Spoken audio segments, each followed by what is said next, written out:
Welcome back to Romantasy Chaos HQ, the podcast. We are Avery and Xavier Harleston, healthcare professionals by day, romantasy theorists, and aspiring authors by night. Today we are covering the epigraph from Iron Flame, chapter 36. This is your warning. There will be spoilers for the entire Empyrean series. If you have not read all 3 books, it may be time to turn back. As honorary members of Second Squad, we cuss a lot and discuss all adult topics and we make a fuss about the horizontal hula. We like a challenge, so we tackle each epigraph without prepping, placing it into context for the whole series, not just the chapter or book it's tied to. But you don't have to take it cold, so here is our post-recording one-sentence summary of the chapter. With Garrick and Xaden's help, Violet kills Varish before confronting Lilith, who reveals she put Violet in the Riders Quadrant under Xaden's protection. And with Dane's help, Xaden leaves half the quadrant and half the Empyrean to Arisha. There are 6 minutes on the clock, and Iron Flame lore more trippy than Lilith's support of Xaden's desertion. So, don't blink, don't scroll, don't let Tyrion distract you. We have 360 seconds to blow your minds. And go. The only crime worse than murdering a cadet is the unfathomable act of attacking leadership. Major Afendra's Guide to the Riders Quadrant, Unauthorized Edition, because if you attack leadership, the propaganda's not working. Exactly what counts as murdering a cadet? Like a professor murdering a cadet? Because dragons are allowed to kill them. You can kill them as long as they're not in your squad. Like, what is You could kill them on the mat. You can toss them off the parapet. Yeah, so killing a cadet's fine. So, what makes it murder? Is it... Apparently you can... So is this when...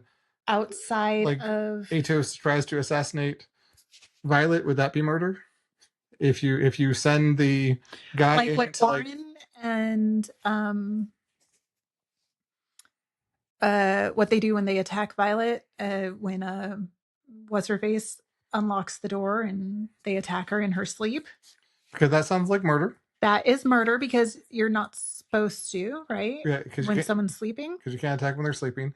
But if the guy that they send in to assassinate her that she stabbed in the kidneys, is that murder? Or is that one okay? Like when she defends herself? Well, clearly when she defends herself, it's fine. But if you send an assassin in, if you send an assassin in, that's a cadet, and that cadet follows the rules, is that murder? Even if they were sent in to kill someone? Like the person who assassinates what's her face at the beginning of Iron Flame while they're waiting to spar? Yes. Breaks her neck? Yeah. Well, and all this to say is that in this world, it can be very difficult that is potentially not murder. So what's left over is really bad.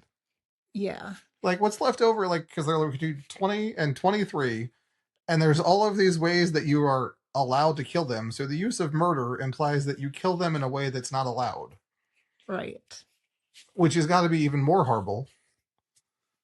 But then to say, killing someone in their sleep is bad, but attacking leadership is worse. Well, because violating the codex is bad.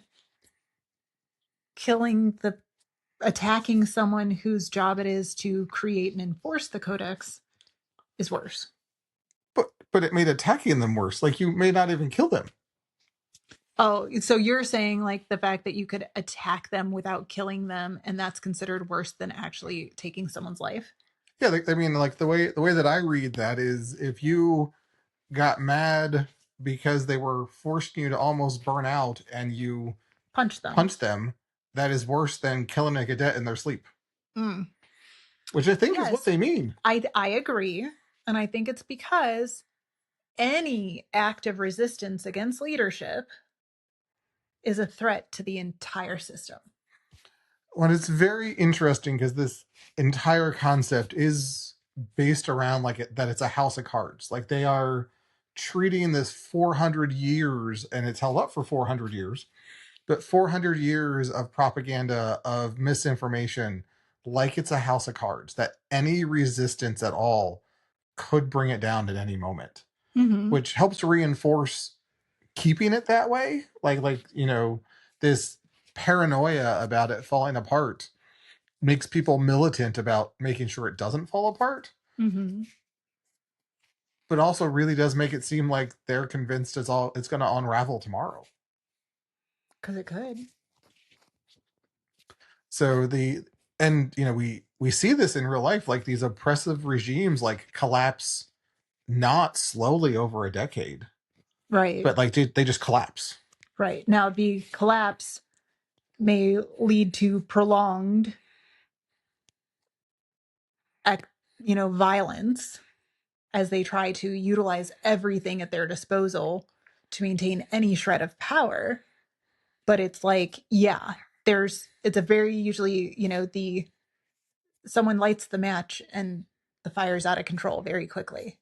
And the loss of civility, like the loss of that civilization, can be horribly traumatic and horribly violent.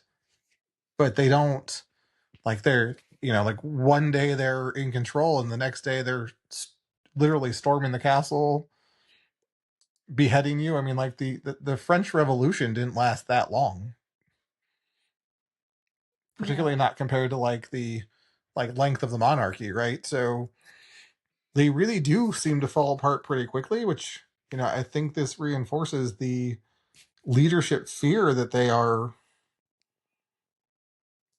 going to lose control if anyone ever finds out anything, which, really brings in the, Garrick, Zayden, Wyvern hunting and dumping. Like they just... A hunt and dump? A hunt and dump. Like a pump and dump? But with Wyvern. Not poops.